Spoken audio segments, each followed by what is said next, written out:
Hey everybody, welcome back to my channel. Today we're going to be having a bit of a love appreciation fest for Cressida Cowell. I recently bought all the Wizard of Once books of hers. I've never read How to Train Your Dragon, but I really fell in love with her artwork like just a few years ago. I was a little bit late to the party, and I'm eagerly anticipating her new book, Which Way to Anywhere, which is pre-ordered, so I'm going to try and do a review of that one as well.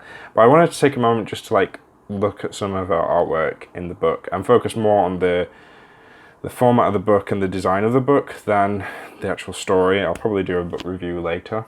So let's take a look. So I remember seeing this for the first time, and the title popped out to me because I love wizards. Do you know what? I'm a bit shocked that she doesn't put more on the front cover. Some of the other covers are a bit more dynamic. I would say they've got the children on, but to have a cover just with a bird on the front and it's called The Wizards of Once, I mean, it really works, and I love the colouring of it, and I love the hand-drawn font of the title. But yeah, I feel like she could have done a bit more with the cover. I mean, critiquing her, this millionaire lady who's like selling these books. Well, her new cover, the Which Way to Anywhere, is really I love that cover, and it really popped out, and it just hit me. I was like, oh, this is the first cover that she's done some sort of action on the front cover. But anyway, yeah, the cover is really beautiful. And on the back it just simply says, "Once there was magic." Also, the inside is really pretty. One day I will have to sit down and talk with her and ask her about her process, but I know she does a lot of hand-drawn stuff, and I know she uses a lot of pencils from what I've seen on her YouTube channel. But it looks to me as though they've changed the artwork. Maybe she did it in ink and then they changed it into a vector on Illustrator. And this is where you can keep some of the scratchiness, but then you can also use the vector to print this foil stuff on the front cover, which is really nice. And the same goes with her title. I feel like something must have been done similar to that as well. So I'm not going to go through every page, but I'm just going to show some of the pages that I really like. I really love the insides. And we have the Iron Fort here, and there's and I suppose this is a lighter version, or it's the same in the back, but we've got a darker version in the actual story. I'm just going to move this.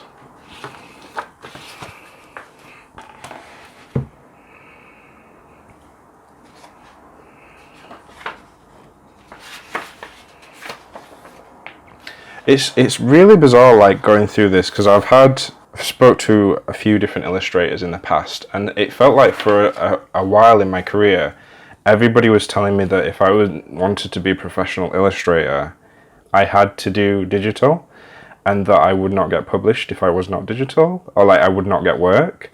And I felt like this for a long time, and I remember having a specific conversation with someone, and they said that literally everybody who's published at the moment is digital, and even if it looks traditional, it's your eye confusing you, it's digital.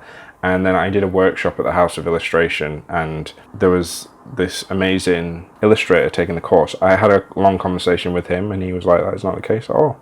And my mind was blown, and clearly it is not the case, because there's beautiful scratch marks and texture in these. I'm sure the pencil drawing, they must be pencil or ink, but there's some blurred lines that make me feel like it's pencil. I wonder if she dips between in the two. Again, I'd love to sit down and chat with her. And we have this beautiful map here. And it's funny because I remember an interview where she compared herself to Chris Riddell and saying she wished she could draw as easy as he draws in one take, which I think a lot of artists probably wish that. I just admire so much her style, because it's clearly trying to... I'd like to compare it to, bear with me, when Lady Gaga first came on the scene, everybody thought she was just a generic pop princess. People just thought she was generic and just the same as everyone else. And then she started doing these piano pieces where she would sing her song differently, and she would draw.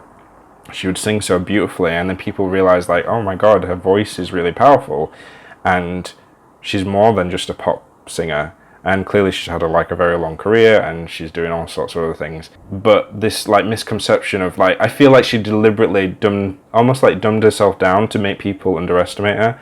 And I feel I get this with Cressida Cowell. Like, if you learn about illustration, like I know she's gone to university to study that, you can kind of step back if you learn all the rules and like break the rules by drawing to look like a child. And I've seen her draw really, really beautiful detailed stuff as well, and I just think there's something so freeing about her illustration style, where it's very simple and children can relate to it, and children may be more drawn to it as well because it looks like something that they would draw, and it reminds me of like the Tracy Beaker books almost, because it's like very simple. Tracy Beaker was like very simple, very, very simple drawings.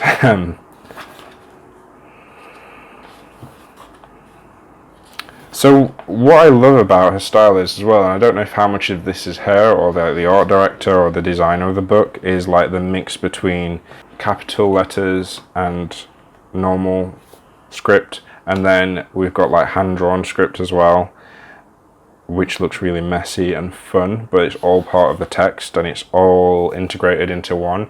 So I think it keeps everything really fresh and entertaining for the children. And especially children that find it difficult to read, because there's all sorts to look at.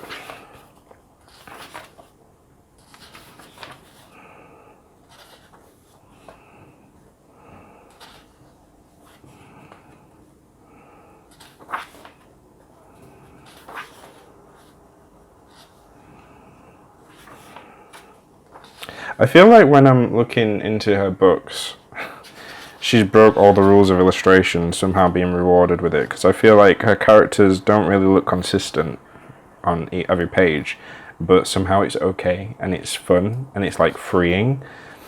Like you can tell who the characters are because they're dressed the same and they've got like the same tattoos and stuff, but their features don't really look the same in each picture. This is one of my favourite pictures in the book, and as soon as I saw this, I just had to step back and was like, oh my god, this looks beautiful. I love the darkness because it's set in the dark woods, and it talks so much about how dark the woods are, like darker than ink, I think it says. This is like a duel between Tsar and his brother, and they're having a magic duel. And really, really like love the effect of all the kind of textures that are going on here, because it looks in the background that these trees are real textured trees, or like real images almost of trees, and then you've got the blackness to like block it out and fade it in so you're not as focused on it. But then the magic bits itself looks almost like it might be like ink stains or ink marks or something, or lines, and then like inverted on Photoshop. I just love this picture. I don't know why. I think it's just like, I love wizards, I love magic jewels, and it's very dynamic. I think with the how dark it is, you've got the smugness of his brother and like the worriedness on him.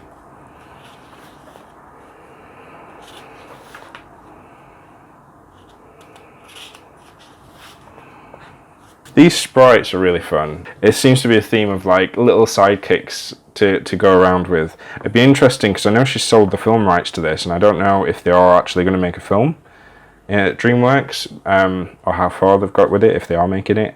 But it'd be interesting to see if they would probably like reduce all these sprites to one character. But I love the different styles. I kind of like, it reminds me a bit of Pokemon or Digimon, how like, so when the babies are called hairy fairies, and they look kind of like animals, almost dragon-like, and they have wings, and then as they like mature, they turn into like humanoid type creatures. But I like the difference in the wings. They've got some wings that look a little bit like angel wings, and some wings that look like fly or insect wings, which is cool. This is cool with a sword as well. Just another cool, like again, it just breaks up. There's so many illustrations in this book, and it really breaks up the text, and I can imagine a child finding it a lot easier to read and being a bit more appealed to it. Because if I saw a book like this when I was a child, I'd definitely be wanting to read it with how many illustrations there are in it. I think really Harry Potter got me into reading, and I struggled with it a little bit, but I was so attracted to the story, I didn't care about the illustrations, but this is like the best of both worlds. This is a really beautiful one. The Giant, which again looks kind of different in every image, but just a very like ethereal, otherworldly, almost like creepy, but really cool, and really cool effects. And again, it's something that I'd love to know how she did these effects. This lighting is really like getting on my nerves, so I do apologize for it going in and out of focus when I'm not looking at the camera. Here's another one of the Giant. Again, it says something about like creases on his face and like a nod to how like wise he is and how much he knows, but very, very ethereal and different. Very like almost Brian Froud-esque.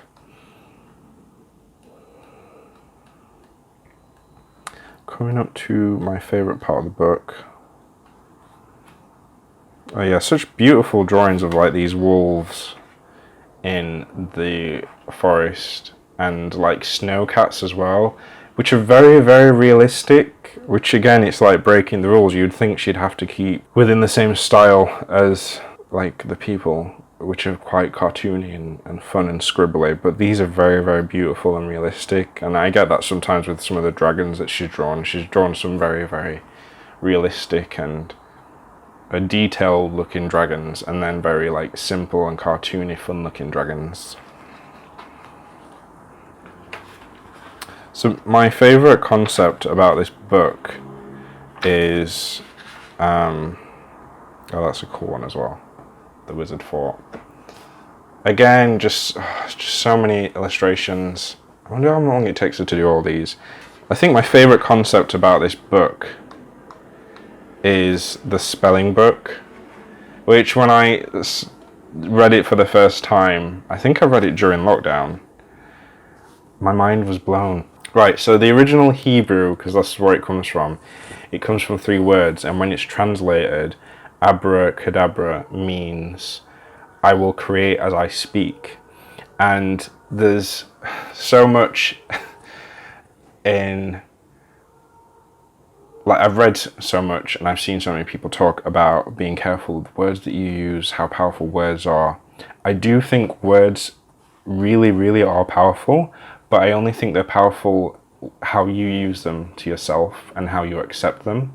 Because I think you can choose to be upset by other people's words. You can choose to take on what other people will say to you. If it's like, if someone says something harmful to you, if you take that on, it's almost like, I feel like that's a choice. Personally, I feel like that's a choice.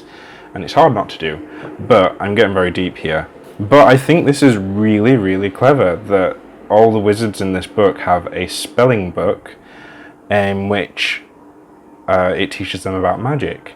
But the spelling book incorporates actually spelling, because on the first page you like tap the letters to spell out a question. And there's a lot of playfulness in this book about dyslexia. The female protagonist is dyslexic, so here we have all the letters in the book. I just love this format, that it's like this messy book inside a book, and then we have like these feathers. This book is the property of Zar, the magnificent boy of destiny. I love the handwritten font of the spelling book. I love all these letters in different scribbly ways. It just and when I saw it, I was like, oh god, of course. Because like immediately, if I was writing a children's book about magic and wizards, I would think, oh, like, yeah, wizards have a was it called a grimoire, or like a book of shadows or something.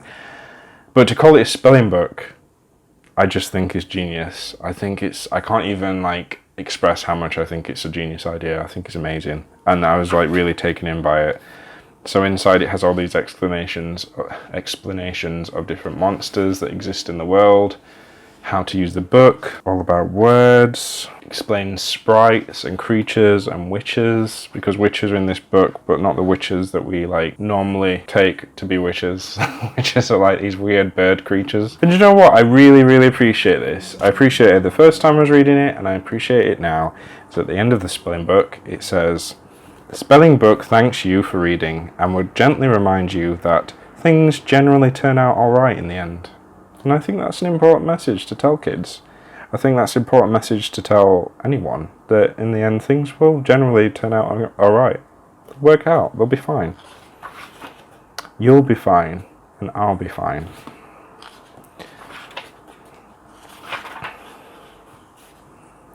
We have the different types of spelling staffs that are really cool.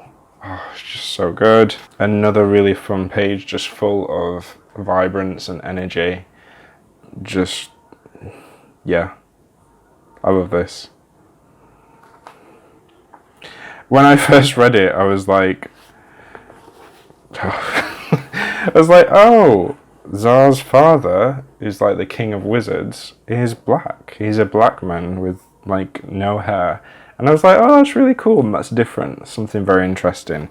And then as I carried on reading the book, I realised he wasn't black, it was just her scribbling in darkness for like maybe atmosphere or something. Probably like yeah, the next page is white. So I don't know why he's black on the first page. I literally thought it was his skin. And this is a really cool one as well. Just every single sketch that she does, it's just so full of like energy and almost like rebellion and mischievousness. It just feels everything that she's doing. It feels like a naughty book, and I think that's why kids really identify with these stories, with the How to Train Your Dragon books and the Wizards of Once. I think it's why she's so successful. It's so freeing to read and observe as an artist myself, and as someone who aspires to do what she's doing. It's so like a great example of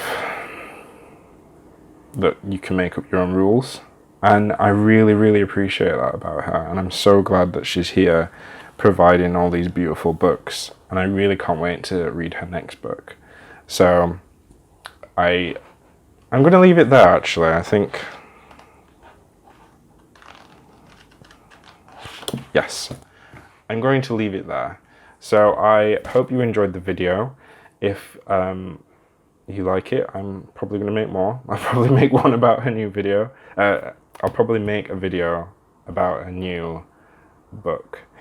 And I would like to do book reviews on these as well, because it's just a fun story. It's fun. I feel like there's probably hundreds of stories about wizards, but I feel like there's so few that I've come across, and it's just so nice to have a modern story about wizards that's very fun and playful and not too... Like, Harry Potter's it's amazing, but it's very serious. Well, he gets very serious, but I feel like this is fun. Anyway, I hope you enjoyed the video. Like and subscribe for more. And you can check out some more of my other videos right now. Thanks for watching.